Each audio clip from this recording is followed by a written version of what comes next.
The views expressed on this special broadcast of the Take 12 radio show do not necessarily reflect those of KHLT Recovery Broadcasting or its affiliates. KHLT is not affiliated with any particular 12-step fellowship. A very scary experience. You know, God is a solution. God, the 12 steps. I like where he's going here. Helps the community grow, helps us grow. Monty has done a phenomenal job. Lack of open-mindedness. And you're talking about taking people through a spiritual process, getting them into recovery. Thanks, Monty, and thanks for all your support. We need spirituality to make this thing work long term. It's an absolute pleasure. You certainly know a lot of people. This is one of the places that is about the business of the solution.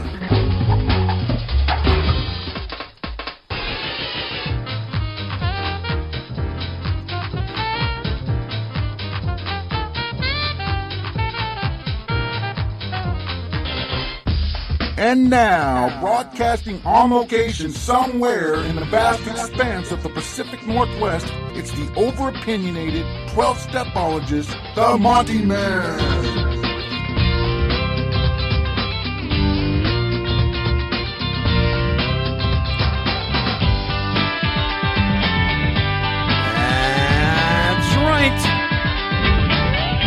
That's right. I am here for you here at take12radio.com on your internet dial. Listen, there's several ways to listen to the show. You can click on the Listen Online button on our website at take12radio.com. You can click on the Watch Online, take you to our YouTube version. You can click on the Archives link, or you can click on the Follow Us on Podomatic. That's the way we'd really like you to do it. Once you become a member of Podomatic, it's for fun and for free. They'll never spam you. We will never bother you except for to let you know when there's a new show updated. And there you can like the show. You can comment on the show. It doesn't cost you a penny to do it. And if you will click like or follow, that will help us with our demographics on Podomatic. Well, listen, let me ask you guys something. When you look in the mirror, who do you see? Do you see somebody that you're proud of, that is accomplishing the things in life that you want to accomplish and has goals? And even if you're not there yet, you're pretty pleased with the direction that you're moving? Or do you see somebody like I have in the past that I was disappointed with, that I was ashamed of, that I was even fearful of, and maybe somebody that other people have been scolding for a long time? You're a loser. You're really not going to measure up, that kind of thing. If you've experienced that, and I'm sure most of us have at one time or another, you could be in deep weeds if you stay in that mindset. We know, and we've talked about it before on this show, about negative self-talk, and we're going to be talking about more of that today. My guest is the author of a book called The Science of Shame and Its Treatment. Let me just tell you a little bit about him. Years of clinical practice and extensive research provided the background for his new release, The Science of Shame and Its Treatment. My guest, Dr. Gerald Fishkin, earned his PhD in clinical psychology and has been in private practice since 1970. He has authored 3 other books, including American Dream, American Burnout, How to Cope When It All Gets to Be Too Much, Police Burnout, and Firefighter and Paramedic Burnout. An expert in clinical and forensic hypnosis, Dr. Fishkin has worked with witnesses of violent crimes in scene reconstruction, as well as aided in suspect identification. Our guest has also appeared on hundreds of nationally syndicated radio and television shows and has authored this wonderful book. Dr. Fishkin, welcome to Take 12 Radio. Monty, thank you so much for having me today. I appreciate that. Yeah, it's a pleasure. I know you have a very busy schedule, and to take time to be with us to share The Science of Shame is so vitally important for so many of my listeners because, quite frankly, our listener base are people in recovery, advocates of, and friends and family members of. And within the recovery community, as well as those that are in need of recovery, shame is huge. True? Correct, and it really, this whole notion of shame does come from the recovery 12-step world. As a young psychologist, I was never trained in shame. Shame was never part of the curriculum, In fact, I had a patient about 8 years ago started telling me about her shame-based behavior, and honestly, I didn't know what the hell she was talking about. I was shocked and stunned, and she's going on. But she was a social worker, and as time went on, I began to understand how shame becomes so relevant. But it's not been a part of the vocabulary or the lingo in psychology, but it plays, interestingly, it plays a bigger part in psychology and in therapy or in our emotional life than any of the other factors I work with. So, yes, it's extremely important. People in recovery have it. They have more of it. People who are practicing their addictions have more of it because it's just what happens with addictions and how it works on our brain and how it causes us to be what I call a shadow existence in terms of how we are. We're not really being our authentic self. We're only a shadow of that self when we're, practicing our addictions and not really getting a hold of our sense of self and self-worth. Now, you say this could actually be the root cause of escalating numbers of addictions and mood disorders? True? I actually, Monty, let me put it this way. Yeah. 100% of the people in the world have shame because shame is a structure in the brain. It lives in the basal ganglia of the brain around the limbic system, right above the limbic system and all around it. So it's part of the earliest memory, if you will, of kids that grow up with abuse, neglect, abandonment, or any kind of toxic trauma. Because unprocessed trauma is the root of shame or shame-based behavior. But 100% of the people in the world have shame. And with addictions, but not everybody is going to have shame-based behavior. Right. But people with addictions, 100% of the time, have shame-based behavior. I got it. Yeah. Yeah, and you know what that means. What that means is they're not living an authentic life. They're living a shadow existence. They're practicing or chasing the high or chasing the buzz. Whatever it is, it's kind of like being stuck with a heart and lung machine. Whatever their drug of addiction is, that's what they're going to need to survive. I remember when I was the 30-day wonder when it came to relapse. I went through that phase. Many people do. And I would do things like I would disappear for days. And then I would park in front of our home, wishing upon all wishes that my wife would come out and get me. But I was so ashamed and so full of fear and shame. I was paralyzed by it. I couldn't get out of the car and walk in the front door. Right. So you couldn't, which means that you were not living your authentic self. You were living a fiction of that self, but all the while knew that you were stuck. Yeah. That were not the practice of your shame-based behavior. You'd be able to live an authentic life, but we can't be authentic when we're in the middle of an addiction. Now you mentioned the word trauma, and that is something that in a lot of the circles that I travel in has been a real buzzword. I mean, people have been talking about it a lot in the last few years. Is trauma and shame the same thing? They are associated, and Okay. Let me tell you how it's associated in my view. When we're talking about trauma or traumatic events, we're talking about things that affect one's sense of self. And by that I mean one's sense of safety, security, one's sense of self-love or love from others. And anything that gets in the way of that for a child, an infant, a child, a young adult, is traumatic. In other words, they never feel safe. So trauma is something about what happens to our sense of safety and security when we're confronted with a situation that's horrific. So I believe trauma is at the root of all early addictions, without question. Because every patient that I have that has an addiction had early life abuse, trauma, neglect, abandonment, and they all show high correlations, a high relationship to shame. Yeah. I know that some years ago we believed that trauma was at the root of much of this, and now the experts really believe it's 100%. And I tend to agree with that.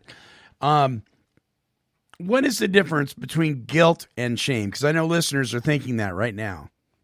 You think they are? Well, let me Yeah. tell you, there's a huge difference. And by the time I'm finished with this, nobody should ever use the term guilt and shame in the same statement, because they are totally different.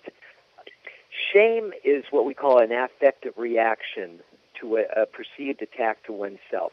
By that I mean, what is affect? Affect is a pre-emotion. We know what the emotions are, right? Right. Happiness, sadness, depression, joy, blah, all of that. Fear is an emotion. But shame is an affect. It's kind of like a pre-emotion, okay? And affects have many different therapists and and researchers have many different ideas about what an affect is. But to me, shame is an affect. There are two affects. One is shame and one is compassion. But it's an affect, and when an infant perceives an attack to oneself, that's shame. Affects are like pre-emotions, as I said. They're a sense of something happening to us, but are not associated with cognition or thinking. So they're at a pre-verbal level. And at the precise second that shame is triggered, we want to disappear, become invisible, anonymous. But it's not a cognitive thought reaction. In other words, you can't protect yourself from it by thinking. So at that moment that our sense of self is wounded or rewounded, it is at that precise moment that we're emotionally hijacked. And by that I mean there's no cognition or cognitive component to a shame attack. It's entirely affective and automatic. We are held captive by the attack, which reinforces exactly how we feel about ourselves. So I call these affective signatures because they're the same over and over and over. When you have a shame attack, Monty, you feel the same thing over and over and over. Because of the repetitive nature of the reactions, they are like a signature. Guilt, on the other hand, is entirely cognitive, and it's a definable reaction to the breaking or breach of a learned value. I think it requires thought and action. We know that if we steal something, we could be punished. We know that if we hurt someone, there are negative consequences. So whenever we do something wrong, typically, healthy people fear discovery and experience anxiety. So guilt triggers the sympathetic part of our central nervous system that causes adrenaline and sweating and all of that. So, and we can measure guilt to a large extent using physiological measures such as a polygraph. So the polygraph measures things like GSR, galvanic skin response, heart rate, respiration. They're all autonomic reactions. They're not under volitional control. So there's no such thing as a measure for shame. So shame is always about our sense of self and who we think we are, and guilt is always about something we've done or thought about doing. Does that make sense? Yes. Good. Yes, it does. One is at a very base level that does not require thought, and that's shame, and that's automatic. And guilt, on the other hand, requires thinking and learning and all of that stuff, and it's quite cognitive in nature. So they're entirely different. We can't say guilt and shame with the same voice because or in the same breath because they're not the same. We're going to take our first break, and when we come back, I want to ask you a question. I want to give you an example and see if I'm correct on this guilt and shame thing. Folks, don't go away. More with my guest, Gerald Fishkin, Ph.D., author of The Science of Shame and Its Treatment. Please write this down. The website is GeraldFishkin.com. So that's DrGeraldFishkin.com. You can follow the links right here at Take 12 Radio. Don't go away. We'll be right back. Free by the Sea is a drug and alcohol recovery center located in beautiful Ocean Park, Washington. This facility is amazingly gorgeous, but what's even more amazing is the integrity of the staff and the treatment provided for those wishing to recover from narcotic and alcohol addiction. The folks at Free by the Sea have a passion for presenting the solution to addiction for you or your loved one. To speak with an admission specialist, visit freebythesea.com or call toll-free 800-272-9199. This place is simply amazing.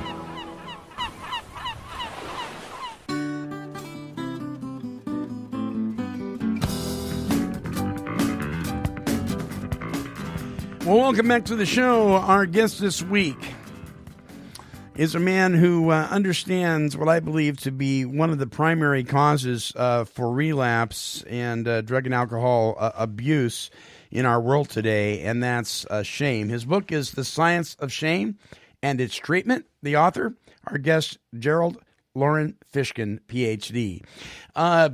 Doctor, now I'm thinking of when I was thinking of guilt and shame, I was thinking about a young boy who's playing in the playground with his buddies, and he loses control of his urinary tract and he wets himself, and he's standing there, and all the kids are like pointing at him and laughing at him and that kind of thing.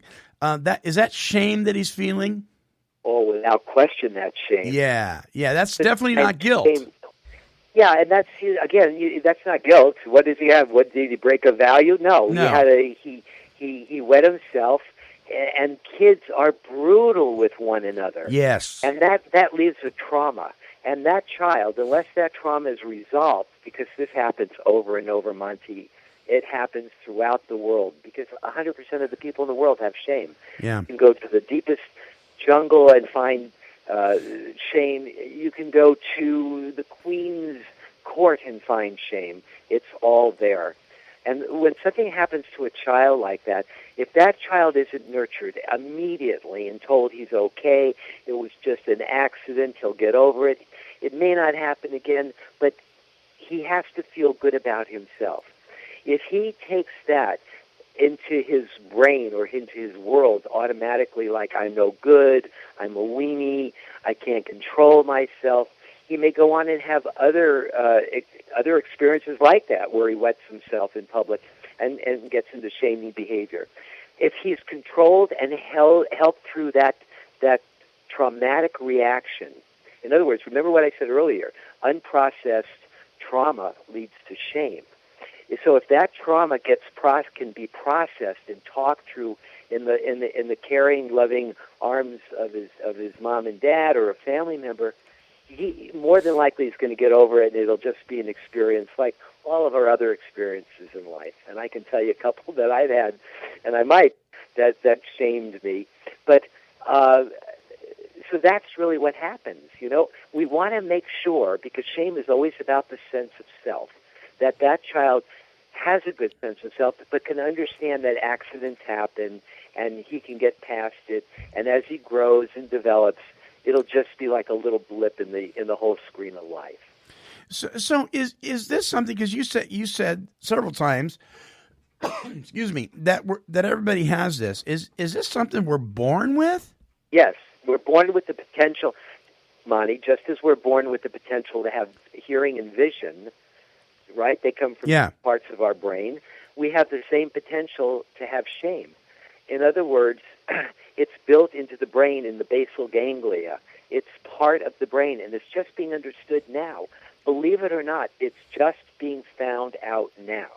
And my book is the first one to put it all together, so that our my patients, the people that come to me, the people in the world who don't, we can read about these experiences and know that we can't treat shame, and we'll get to treatment later, I'm sure, but we can't treat shame the way we would treat something else.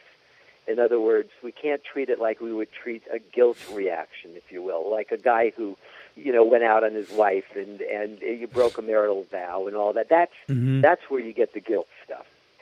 Shame is at a much deeper level. Okay, now shame would be a child who has, let's say gay leanings, and very early in life, and he doesn't know what's going on with him, and he's trying to process it, but he knows something is different about him. Right. There's a boy child who likes playing with, dresses, or he likes looking at girly things, if you will. I hate to be sex typing, but right. That child often grows up with the shame. I treat a lot of gay and lesbian folks, and I love them all to death, and everybody is the same in my book. I don't differentiate because I have a very gay-friendly practice. But there are many of these people that I treat as adults who say, Doc, I've never talked about this before, but I had this shaming experience when I was a child. Somebody, the neighbor, the boy neighbor next door, had sex with me. He was babysitting me, and then he manipulated me or did something. And, the individuals often carry this around forever. Yeah. Forever. And cognitive behavioral therapy doesn't get rid of it because you can't convince somebody not to feel a certain way or think a certain way. You can't do it. We have to extirpate it like we would a tumor. Get in, talk about it, look at it for what it is, and move past it. There are many clinical ways of doing that with compassion-based therapy and imagery and guided imagery and many different ways, but in the manipulative way that we would with cognitive behavioral therapy because it doesn't work.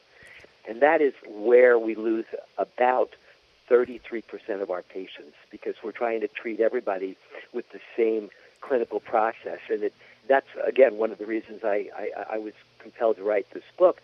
I started to think, over the years, why do I get to a certain place with my addictive patients and then they bolt? They leave therapy. Unceremoniously, they'll just leave. They can't deal with it. And now I understand why. So over the last 4 years, my retention rate is about 95% because I'm not trying to convince somebody that change their cognition about what happened. Right. We're trying to deal with it, let them open up and express it like a wound first seeing the light of day. It's interesting that when you talk about losing them at a certain point, I know that in the 12-step process, we lose people, ones that are actually working, the steps and they're doing the writing and so forth. We lose most people at either step 4, which is where they begin to take a look at themselves. Surprise, surprise. Yes. And at step 9, where they have to do, person-to-person amendment. Exactly. Yeah, and so this just makes total sense. You see, I love the 12-step because it's the power of the group. But the problem with 12-step, especially most 12-step programs, is that the recidivism rate, the fallout rate, is about 93%. I look at the national. Yes, you're right. Yes. So we're losing a lot. And I think we're losing a lot because we're not getting to the root cause. A person can make their statement, this is what's going on with me, blah, blah, but there's no direct feedback, no digging, no getting that tumor extirpated, Yeah. Very surfacey. It's very surfacey, yes. Yeah. And that's the problem that I have with that. I'm not going to even get into 12-step and try to change that because it's perfect just the way it is all over the world. But I think that there is a shortcoming in that oftentimes 12-step is the first step for people to recognize the problem, especially if they're trying to get into recovery. Then they should seek a therapist who does compassion-based treatment and not try to work at the same old saw because it's not one size fits all. You bet. And it always has, Monty, it always has been. Yes. It's been that way for the last 40 years. And I think that's wrong. And I think we have to realize that in my profession and in the healing arts and begin to make some positive changes. For instance, in Sweden and in the Netherlands, cognitive behavioral therapy is being thrown out. In fact, the governments are being sued and insurance companies are being sued because it's the only thing that gets paid for is CBT. Oh, boy. And, well, that's bad. That's bad. That's very bad. Yeah. So let me say that's bad. Let me comment on this 12-step thing, and then we'll move beyond that. Yeah, sure. One of the things that I know that happens a lot is within the 12-step, where I do a lot of traveling, and so I do a lot of sitting back and listening to see where I could be of maximum service. And what I found is that the majority of people, I'm going to get email on this, but the majority of people that I've come in contact with don't know their own literature, because in the literature of your mainstream 12-step fellowships, it always tells us that we may need to seek outside help, that we may need to use other pieces of literature. But we don't want to read that part. We don't want to look at that because we think it is one size fits all. And you're absolutely correct. We're doing people an injustice by telling them that. So I just wanted to make that comment to my fellow 12-steppers because I'm a 12-stepper. But I really believe adhering to the book and not to what's said in the meetings, because a lot of times you're not going to hear what's in the book. You're just going to hear people's opinions. And the founders were very much in favor of getting outside help, that we cannot treat it all. And but for many people, Monty, that don't have the resources, financial or even the physical resources. In other words, they may be out in the middle of the boondocks somewhere, or living on a hill, or living in the middle of a valley somewhere. Is that for many people, 12-step is a great thing because it is the first step. It is the first step to recovery if they stay with it. And yes, there are many different modalities that can be employed, but 12-step is not the only one. And I've done hundreds of shows, and you're the first one to really advocate or really bring this to a higher level, the notion that we need more than just going to a 12-step meet, just more than just going to meetings, that for some people we have to take this to another level. Absolutely. Yeah. Absolutely. Absolutely. I wholeheartedly agree, and I wholeheartedly get email about it. Yeah, I hope we get a lot of we get a lot of email about it because it's the truth. And when you have the truth, it stands on its own, and I think the truth always does. Yep. Actually. Yep, it sure does. So let's talk about treatment for a minute. I want to talk about the treatment for this, but before we do that, I want to ask you about or express to you my concern in today's treatment facilities. Something that I've noticed, because I work in one, and something that I've noticed, and it isn't hard to spot, is there's a lot of shame-based practicing going on, behavioral stuff. So you don't make your bed like it's supposed to be made. So they're going to rip the sheets off of it, make you make it again until you can bounce a quarter off of it. You got to wear at one treatment center. Actually, they still practice this. They put a sign around your neck that says, "I'm an idiot," if you don't understand something or if you didn't read your homework, things like that. And I'm thinking to myself, we got to do better than that. Come on, right? Monty, we have to do much better than that.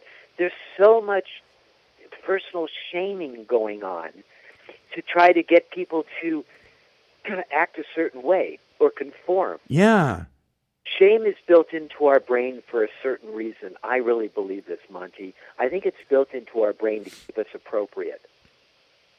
More important than guilt, nobody needs to be living a guilty life, nor nobody needs to be living a shame-based life.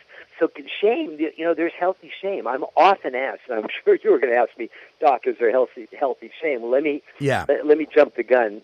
Monty, there is healthy shame. Yes. Healthy shame is, it keeps us on the straight and narrow. It keeps me from using bad words when I'm on the air. It keeps me from making a fool of myself. It keeps my impulses in check, so to speak. So because I am a social person, and I am a person that, I hold myself in high regard, not unrealistically, but, I don't go out of my way to make an idiot of myself or to shame myself in public. But there are many people who do. And I think that, so shame can be a good thing. It can be very valuable to us. It keeps us on the straight and narrow. Unhealthy shame, of course, is what we're really talking about, and how that results from the early life trauma, abuse, neglect, violence, and all those traumas that are very hard, impossible for a child to resolve on their own. Yeah, really impossible. Yeah. One of the earlier treatment centers years ago, what they would do, the center was focused primarily on quitting smoking. And what they would do is they'd put a rubber band around your wrist, and every time you felt the urge to smoke, you were supposed to snap that rubber band. Right. And I'm like, are you serious? I mean, I don't know that ever worked. Another thing that they do is they put a literally a bucket around your neck, and below you, and then you're told to drink, an enormous amount of alcohol, and then you throw up all day long. I mean, I can't believe that kind of stuff is still going on in the year 2016. Monty, I'm shocked to hear that, but it doesn't surprise me. There's a lot of shaming that goes on in rehab centers under the guise of treatment. For instance, the rubber band snapping. That's aversive conditioning. That's right. Pain, and we don't grow from pain. We don't gain anything from pain. All we get is pain. Yeah. So there's no relearning going on there either. There's no social learning. There's no any learning other than to hurt yourself, and that's what it comes down to many times is to hurt yourself. So shame has been the elephant in the room because of itself, right? Shame has always been the elephant in the corner of the clinical room. It's always been there, and we've never addressed it. Well, my goal with this book and with all of the media attention that we're getting is to turn that around, is to make that the most important thing we can look at, because it identifies and it associates with and it communicates deeper stuff that we're just not getting in the daily clinical hour for the most part, and we're losing more patients than we're retaining, and that's a shame. You bet. Yeah, that's a shame. You bet. Did I say that? Yes. Yes, you and did. That's terrible. That's really terrible. When somebody comes to us, and they, a big part of therapy is about trust, right? Yes. And what I find is that shame-based people don't have trust, because the initial people that should have protected them weren't there to protect them. And trust comes from that early bonding experience with oxytocin and all of that. The chemical that warms us, we call it the bonding drug or the bonding hormone. It's oxytocin. It's emitted from the posterior pituitary. And it happens when you're looking at somebody and your eyes cross and you're looking at each other and you feel something. I get it with my wife, my dog. I get it with my patients. I get it all the time. I'm just a big bundle of oxytocin. And I do, at the end of the day, I do feel good, and I do love my patients, and we do make progress because I'm not treating them I'm not manipulating them. We're dealing at the level of love and trust, and trust is essential. And, if I don't make any other point today but to say that when these early life traumas happen and trust doesn't develop, that's the seed, the essence of what we have to fix. That's what we have to rebuild in the therapeutic hour, is we have to help restore trust. It can be built. It can be built, but it takes time. It takes time. The book... Yeah, and a lot of therapists don't want to spend the time. They want to deal with, I'm going to help you change your thought about this. Nah, that's baloney. That doesn't work. Yeah. That's manipulation. That's false hope, and that's not okay. With the people that I work with in the facility that I am employed by, one of the things, I'm not the most popular guy in the bag. Let's put it that way, because I told them I'm gonna be doing some things that may be a little different than them, and one of the things that I tell the guys is look at your perception of whatever's going on is your reality. It's your reality. I get it. Real or imagined, and nobody should invalidate that. You need to be told, yeah, I get it. Or in my case, a lot of times I use 2 words or 3 words. Yeah, me too. Me too. Exactly. You form this base of trust and mutual compassion with each other. I tell them all the time, look, I'm the guy. I'm not the staff members. I'm not them. I'm on staff, but I'm not a staff member. You're safe with me. If you need to drop the F-bomb, you can drop the F-bomb. I'm not going to go turn you in and they're going to make you write on the chalkboard a million times, I shall not drop the F-bomb. I mean... That's shame. That's shame. Yeah, that's ridiculous. And so, but I want to talk to you about the treatment for this. So we're going to take a break, and when we come back, there's really good news, right? Oh, there's great news. Yeah. So there's folks, better news. Folks, don't go away. The book is The Science of Shame and Its Treatment by Gerald Fishkin, PhD. And you can follow the links here at Take 12 Radio or you can go to www.drgeraldfishkin.com. Write it down, bookmark it. Don't go away. We'll be right back. Serene Scene Magazine is published for individuals who are seeking knowledge, support, and hope. Addiction is a systemic problem, and the content of Serene Scene reflects the complexity of putting addiction into remission, with special attention given to the loved ones of the addict. And now, here's Andrew Martin, Editor-in-Chief for Serene Scene. I'm Andrew Martin, creator of Serene Scene Magazine. The whole purpose of Serene Scene Magazine is to help people help themselves to a long-term quality lifestyle of recovery. Please have a look at some of the technological features that it has, the audio files, and the video files that are incorporated into the publication as well. I hope you have fun with it, and I hope there's something there for you. Serene Scene, a magazine for long-term healthy lifestyles of recovery. Visit www.serenescenemagazine.com and subscribe today. He's insane. He's a control freak. So, what's your point? It's the Monty'man at Take12Radio.com on your internet dial.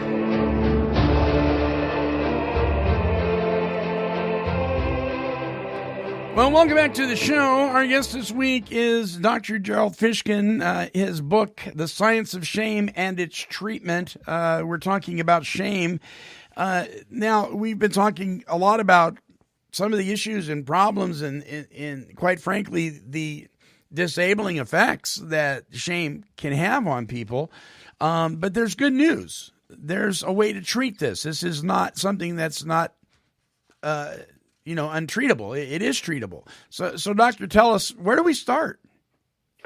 We start with making an appointment. Hey. We start with finding a therapist that doesn't just do cognitive behavioral therapy, that does what we call compassion-based relational therapy. And that means the goal here is to reduce the shame effects, and that requires desensitization. What is compassion training? Well, I break down compassion as being two things. We have to have empathy. Compassion is two things. If you can think of compassion as two things, one is empathy and the other one is attunement. So the therapist during the therapeutic hour has to be with you. They have to be willing to take this journey with you. And compassion-based therapy is relational from 12-step programs. It's helping the patient address the original violators through letter writing, guided imagery with confrontation at and toward the abuser, real or imagined. We use hypnosis, extensive history taking. Frequently, Monty, these early life wounds to the self and abuses and traumas present with a very strong component of PTSD. So we're really, when you look at it, a lot of this is post-traumatic stress. And so we're going to do debriefings. The problem also typically with people in recovery, these disorders typically present themselves, especially the shame-based stuff, as comorbid or dual diagnosed with mood and addiction issues. So what we really want to do is get the patient to, maybe for the first time, open up about what happened to them when. And again, it's kind of like finding gold. You provide the environment, and it may be 2 or 3 months before they open up and say, no, this is what happened to me. This is really what happened to me, and I've never said to anybody before. But my stepfather sexually abused me. I hear this over. Yes. And over. Some power figure in their early life, acted out their power on an innocent child, and forever wounding that child until that child is able to, if that child is capable of getting treatment. And so for the first time, they're going to open up about what happened. But compassion-based therapy is a different way of approaching the treatment with a person. It's a different way of sitting with them. it's telling them in time, if you feel I love you, I'm going to work with you, you're safe here. These are the kind of things that these individuals need. Again, it's not one size fits all, and a lot of people will come in, kind of very resistant or somewhat skeptical as to what you're going to do or what's going to happen. But when they feel that you're a real person and you're really there to help them uncover and deal with, it creates a different environment. And you know this because you've done this work. Amen. Yes, it does create an absolutely different environment. In fact, I've had guys tell me, you're the first person that's ever worked with me that didn't talk down to me. Oh, God, yes. My God. This is exactly right. That you treated them as a human being, as an equal. Yeah. Remember, most people that come into therapy, they don't feel good about themselves. Remember, we're talking about the self, not the subconscious or, right. Nothing other than their sense of self, who they are. And that's what we're dealing with here. And most of these senses of self are deeply wounded, and we have to deal with the wound. The most powerful thing one of the most powerful things that I do is when we get down to the nitty-gritty, I'll have my patients write a letter to the abuser. And now I have a whole stack of letters, which I'm thinking about writing my next book using these letters. And these are the shame, these are the letters where where an individual says, I assert my healthy self. How dare you? How dare you do this to me? And when they can do that, now they've got the adult head on, not the child, not the wounded child, but the healthy head. Remember, the wounded child never feels good enough. They always feel less than, and they always feel broken. And those are catchphrases. Those are the key phrases. I never feel good enough about myself, my sense of self. So when they have them assert themselves, pen and paper, what comes out is so powerful. I look at these letters, Monty, and I just, I beam. My heart breaks because they had to go through it. But I beam that they're able to, for the first time in their life, say, this is who I am and how dare you. You bet. Now, let me ask you, do you find that a large majority of people that are dealing with this toxic shame, that a great deal of it comes from sexual abuse of some kind? Without question. There are always there are abuses to the sense of self. A father hits the kid, the boy or the girl in the face. Somebody sexually abuses a child. You see, what happens is children are not being treated. These children are not being treated as humans. They're being treated as objects. And when you objectify a child like that and take your power trip on these children never feel empowered as adults. They still feel like a wounded child. And so we want to help empower my people. We want to help them get to be the best, as I say, the best version of themselves, and to stop living a shadow existence of what their true self could be. And they never get to see it because they're never really strutting their stuff. They're always protecting themselves in some important way for fear that they're going to be hurt again or beat or somehow put down or feel, again, less than. It's that statement that we tell ourselves in recovery so often when we come to the fifth step, for instance, where we're spilling our guts and we're saying to ourselves, I know I went through this, was, I'm going to tell you all this stuff, but if you really knew who I was, you'd run. So I'm not going to disclose this, and this. Exactly. And that is so sad. Let me ask you: do you? But can I qualify that? Yeah, you bet. Isn't that a fear-based statement, Monty? Absolutely. Isn't that a fear-based statement? If you really knew who I was, you'd abandon me. Yes. Just like everybody else has abandoned me in my history. Yes. And that's fear. And that fear is so negative. It is so,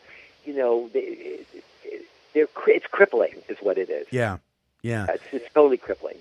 Do you find that it is more difficult for men to disclose Yes. abuse than women? Yes, because in our culture, men are supposed to be strong, right? Right. In our culture, there's an image of how men are supposed to be. But when you look at it, if most first-year marriages, 50% of first-year marriages or all marriages end in divorce, many boy children are growing up without a direct role model in the home. Right. So many of these boys are growing up with an abstraction of a role, a belief of what the role is, without a direct model. And so many times these little boys are, overwhelmed by their role responsibilities and really don't understand what it's like to be human. Girls, on the other hand, have typically a female to model their behavior directly. So they don't have the same issues as boys do in our culture. That's right, because you and I talked about it before. Back in the day, back in the day, before wars broke out and so forth, dads were at home. They were at home working in the fields with their sons. Their sons were learning how to operate machinery and work on the farm and actually was alongside Dad when he opened up his first small business.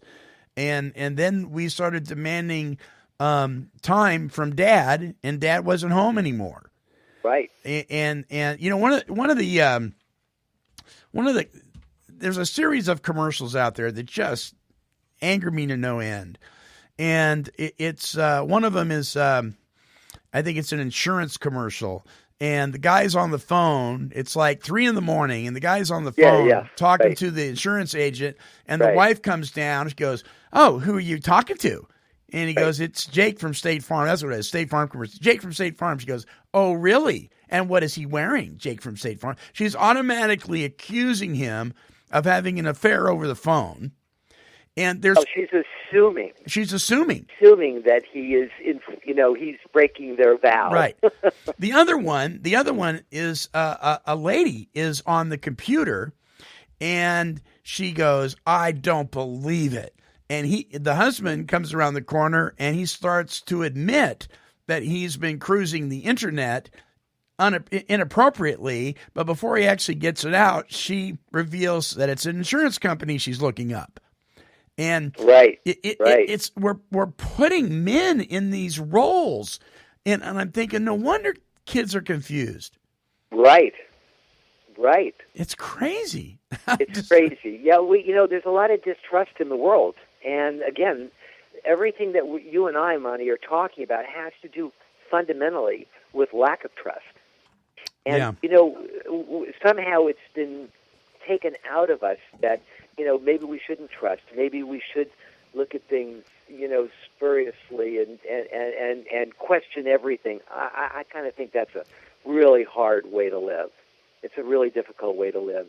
But when children don't have that sense of trust because it's been breached or broken or violated, and they never learn how to self-soothe and never develop effective ways of relating with oneself. And especially with others. Wow. They don't have that sense of self-compassion, and they certainly can't have compassion for others. And what I find more than anything else is oftentimes these folks have a lot of judgments. They make more judgments than they do sharing of feelings. And I think that we can't get to a true key to relationship with judgments. We have to have honesty. We have to have compassion for self and others. And we have to learn what it means to be present. Because, again, many of these folks in 12-step are not present. They're constantly waiting for, quote, the other shoe to fall, or for something to happen, or it's just a negative anticipation because, again, they don't have a lot of trust in their life. Right. And I think that's a real problem that we have to address, not only in therapy, but I think it's a cultural problem as well. And all this negative self-talk, I understand identifying yourself as an alcoholic in an AA meeting. I get that. You're trying to identify with the newcomer and so forth. But doggone it, my allergic reaction to alcohol is not what defines me. No, of course not. No, that's just, I think some of us have problems, it's kind of like having an allergy, if you will. We all don't process sugar the same. We all don't process alcohol the same. Right. And it may not just be a function of early life abuse, trauma, neglect, all of the things that we're talking about, the early life traumas. It could very well be that we just biologically or physiologically don't process it. Right. Yeah, don't process alcohol or sugar very well. Yeah. So I'm diabetic, but I don't run around town with a big sign on my chest that says, don't feed the bear. He's diabetic. Yeah, exactly. Yeah, right. And I understand you can't fix what you don't acknowledge, but let's move on from there. Absolutely. Yeah. Absolutely. Yeah. And I think a big part of moving on has to do with self-forgiveness. That's one of the things we learn in treatment. Forgiving oneself for sins not committed. I've mentioned this to you before in the movie Good Will Hunting, when Robin Williams puts his arms around Matt Damon, and I don't know, when I saw it, I just broke down and cried. When Robin Williams says to Matt Damon, "It's not your fault." Even now, as I'm talking to you, I can feel it. It's not your fault. That sense of self-forgiveness, forgiving yourself for crimes you didn't commit. And how many people in this world today labor under the false illusion that they're responsible for their early trauma? It's just so painful to me as a practicing therapist and an author that I see this. And what it does is it sends me further into my passion and my belief that we do need to be the best version of ourselves that we can be, all of us. And wherever we find folks that are suffering, we need to be out there helping them. Yeah, and I mean, like Mother Teresa, but I mean, be able to open up and say, "Look, I can appreciate that. I feel the same way." I keep thinking about how adults will try to involve their children in adult issues, and it's tragic. It is. We have a word for that. We call it parentification, where a parent treats the child like an adult. And, I know that's instinctively wrong. Yeah. It's fundamentally wrong. You don't engage and bring a child into the adult's crisis or whatever the marital issues or whatever it is. You bet. Children have to see the parents as strong and as protectors. Otherwise, a child doesn't feel protected. That's right. Yeah. Well, we're almost out of time, so I want you to talk to the listeners about the ease of this book. Now, I can just say for myself, this isn't a huge book that's big enough to choke a mule that you may be carrying around when you're majoring in psychology on campus. Yeah. Is this book pretty user-friendly for the clinician as well as... The book is written, after I wrote it, we sanitized it a bit. My editorial staff and my publisher, we said it's for the public as well as for practicing therapists.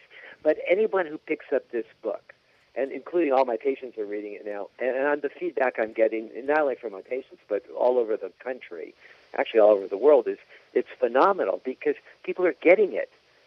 I'm that guy that wants people to understand what I'm saying. So I try not to be in the ivory tower. I was trained in that, but it's not where life lives. Life lives with the everyday, and this book is for the everyday.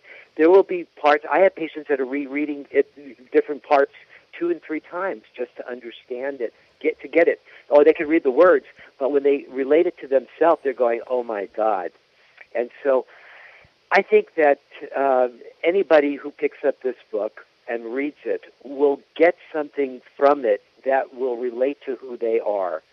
Because, first of all, who's going to pick up a book on shame if they're not feeling something about that or thinking something about that? But the goal of my book, and this is for your listeners, is to take the shame out of shame and to make it fundamentally known that we all have the components for shame in our brain, but it's how we live our life that determines how happy or unhappy we are at any moment in time. And I think that's the important and most relevant piece that I want my readers to get and your listeners to get as well. That this is a fundamental part of life. that we haven't allowed to be looked at. If you look at TV today, Monty, every other word seems to be shame. There's so much of the term shame in the vernacular, in our world today, and it plays such an important part that we have to understand what it really means. Yeah, and we try to cover it up with comedy. I mean, there's so many sitcoms out there that the whole basis for the sitcom is putting somebody down. Right. And we laugh it off, but it's not funny anymore. It just isn't. No, at a certain point, it's shaming again. Yeah. At a real point, it's telling people that they're not good enough, that they're less than, and it's just not a healthy way of living. It's not a healthy way of being. And I don't think, growing up, my dad used to say, and this is, he'd say a lot of things, but one thing that he said to us, he said, Jerry, you don't put somebody else's light, don't diminish somebody else's light to make yours brighter. Never do that. And that is a salient part of who I am and how I kind of live my life, or try to live my life. It's a goal. I don't always reach it. Right. I'm never out there trying to intentionally shame anybody, because I am so sensitive to what that really means, personally and professionally. Because when I learned about shame, it was transformative. I'm able to communicate with myself in such a positive way now that I was never able to do before, because I feel myself as a viable entity in this world, and I kind of like myself. I'm not that narcissistic guy, but I like who I am. Sure. So it makes it a lot easier to communicate with who I am. Yeah. I had a pastor tell me one time. He said, "Do you know, God loves you, right?" I said, "Well, yeah." And he goes, "Do you know that He likes you?" And I thought, I've never even considered that.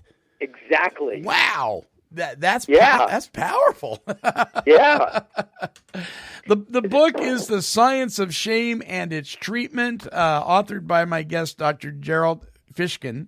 And you can get a copy of this book by going to Amazon.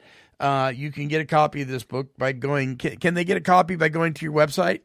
They can get it through my website. They can get it through Amazon.com. It's on digital version as well as soft cover. They can go to drgeraldfishkin.com, or they can call 1-800-621-2736. And that's my distributor, the University of Chicago Press Distribution Center in Chicago. They will send it out immediately. Well, Doctor, thank you so much for taking the time to be on the show. I appreciate it. I know so many of my listeners have, possibly for the very first time, they're hearing this whole thing on shame. It's amazing to me how much we don't know in a world where we think we know it all.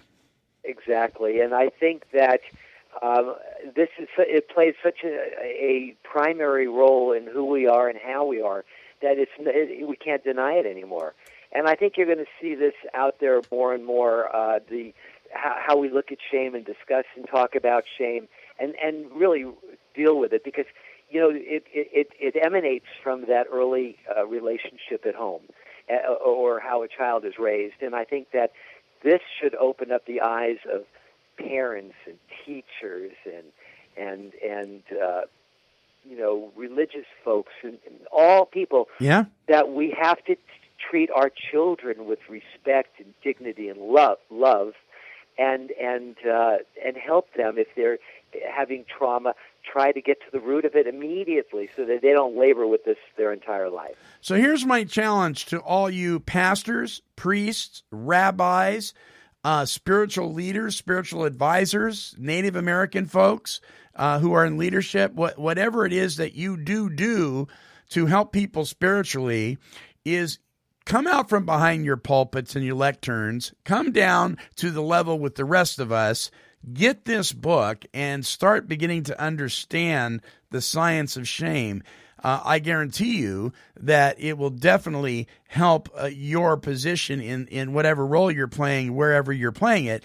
But it most definitely will be of a major benefit to the people you work with, and counselors too. Counselors and therapists, if you haven't got a hold of this book, you really need to have this in your library. The Science of Shame and Its Treatment by Dr. Gerald Fishkin, Ph.D. Thanks again, my friend. I appreciate you being on. Monty, it's always a pleasure. I look forward to speaking with you again and your audience. Thank you so much for having me today. You bet. Now, don't hang up. I'm going to bring you back on the regular phone after we close out the show. Okay. Folks, Gerald Fishkin has been our guest. If you have any questions, you can follow the links on our page, and you can email him. Please get a copy of this book. Listen, our email address is take12radio@comcast.net. You can listen to us on YouTube, on LinkedIn, on Google Plus, all of that stuff, that crazy internet stuff and world. Until our next broadcast, this is the Monty'man, and I'm wishing God's perfect serenity for you. Bye-bye now.